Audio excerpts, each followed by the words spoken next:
আওয়ামী লীগকে নিষিদ্ধ করতে হবে একটি বিচারের মধ্য দিয়ে বলে জানান বিএনপির যুগ্ম মহাসচিব শহীদ উদ্দিন চৌধুরী অ্যানি। শনিবার সন্ধ্যায় লক্ষ্মীপুরে চিকিৎসকদের সংগঠন ডক্টরস অ্যাসোসিয়েশন অব বাংলাদেশ আয়োজিত জুলাই আগস্ট বিপ্লবে আহতদের আর্থিক সহায়তা প্রদান ও ইফতার মাহফিলে এ কথা বলেন তিনি। এ সময় তিনি বলেন, নিষিদ্ধ বললেই আওয়ামী লীগ নিষিদ্ধ হয়ে যাবে না। একটি প্রক্রিয়ার মধ্য দিয়ে কিংবা সবার আলাপ আলোচনার পরিপ্রেক্ষিতে সিদ্ধান্তের মধ্য দিয়ে আওয়ামী লীগকে নিষিদ্ধ করতে হবে।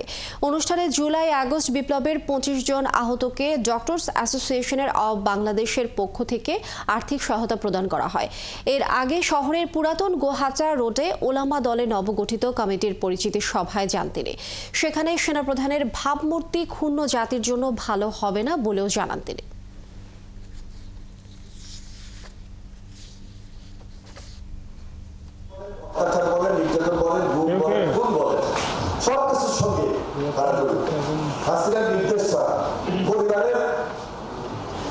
সহযোগিতা ছাড়া এই জিনিসগুলো হয় না।